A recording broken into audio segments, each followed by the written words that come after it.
talk about roles and responsibilities now, and I know that we talked about the person in charge and the register provider. The reason why I'm bringing in the register provider now is it's so important for you to have work together within this. We look at the register provider. Is the register provider representative as which can be the case now, is a person whose name is entered on the register as a person carrying out the business of the residential services.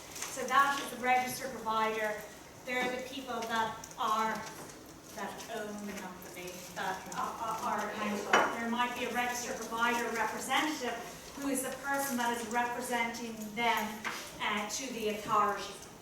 Okay? Do people have register provider representatives in their organisation?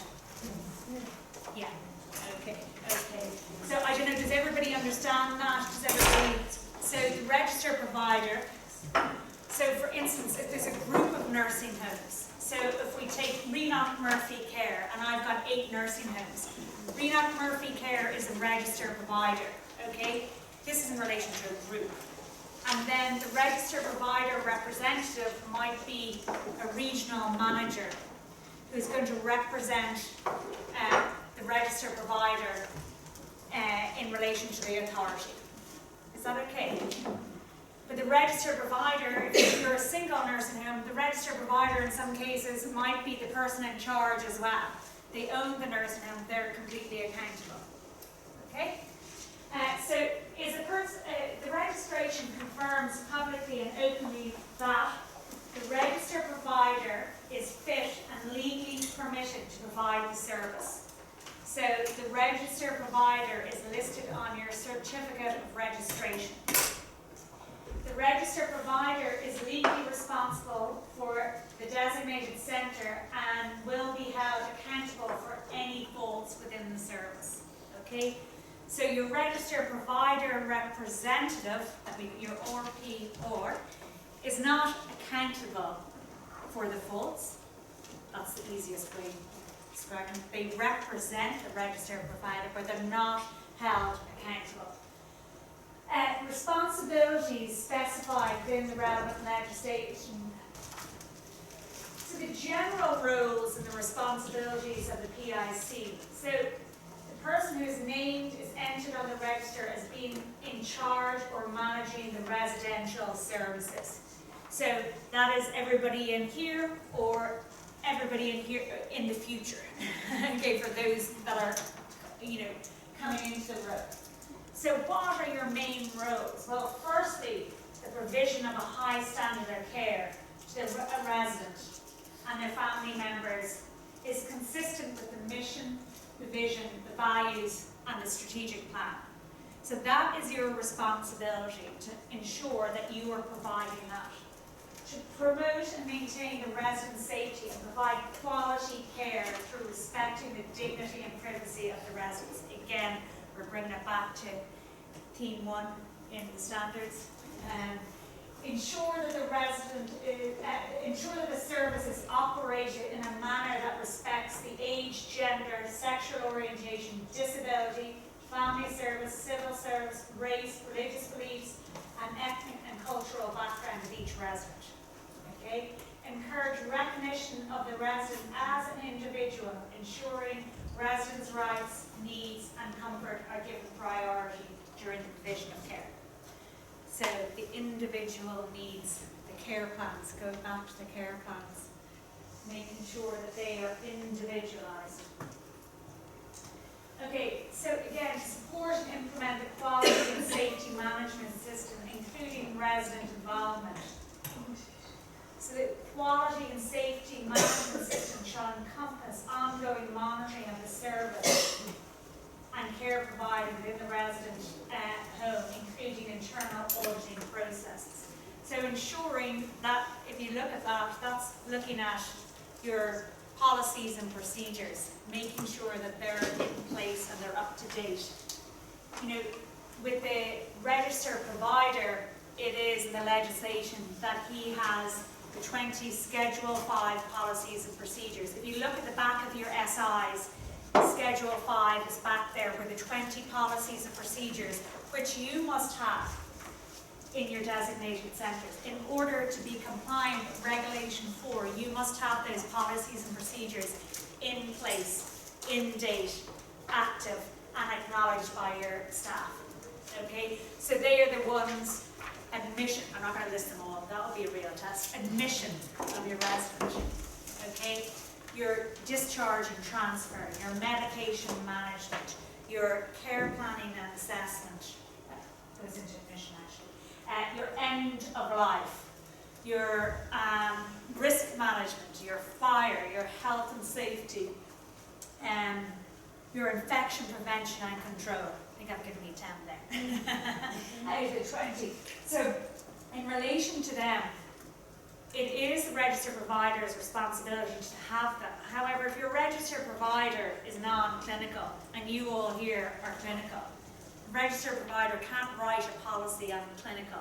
They might approve it in the end. However, you as a clinical, as a person in charge, and also you're there every day. You know, we talk about different things, but it's bringing it back to the policy in every process that we do. What does it say in your policy? So it's medication management. Who's administering medication? What does it say in your policy?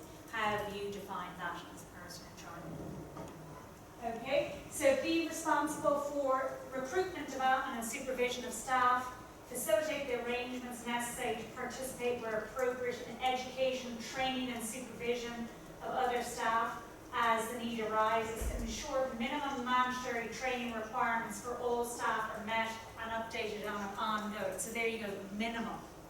So your bare minimum. Create and promote open communications, healthy working relationships, and stimulate initiative amongst the team. So there we go. I think if we go back to the point at the top, we talked about your policies and procedures, making sure they're in line with legislation, and that monitoring of that. What audit, internal auditing are you doing? What actions are coming out of those audits, and what continuous improvement is being completed within your organisation? So, very important. Okay, develop relationships with the residents and their families. It's very important. Ensure effective communication with the residents. Again, that is whether it's on your monthly residential meeting, or it might be 2 monthly, depends what you define within your organisation. It could be individual, it could be your care plan review meetings, and making sure that that communication is open between the resident and your organisation and their family members if appropriate. Ensure the effective management and implementation of incident management and risk management process within the residential home, including adverse event reporting in line with regulatory requirements and internal policies and procedures. So again, we're looking at your notifiables, the handout is there, and what you have to do. So this is your responsibility. And identify and review key performance indicators for the service. We'll go into detail in more detail. Okay, again, we talked about that, the link between the registered provider and the PIC. So they must provide leadership and guidance. Again, you can all be in a situation where you're clinical as the person in charge. However, the registered provider might not necessarily have that clinical background. So you have to provide both the registered provider and the person in charge leadership and guidance to staff within the organisation. Must have operational understanding of the facility and its services. So generally, do you have responsibility for the facilities within your service and catering as well as PICs? Yeah. Okay. Responsible to define, review and make available a statement of purpose. Keep on going back to the statement of purpose. Do you all have input into the statement of purpose as PICs? Yeah. And again, we went back to the responsive behaviours and when they escalate, and what we're defining as what we do accept in our organisation and what we don't accept. So responsible for the management structure, so the reporting lines.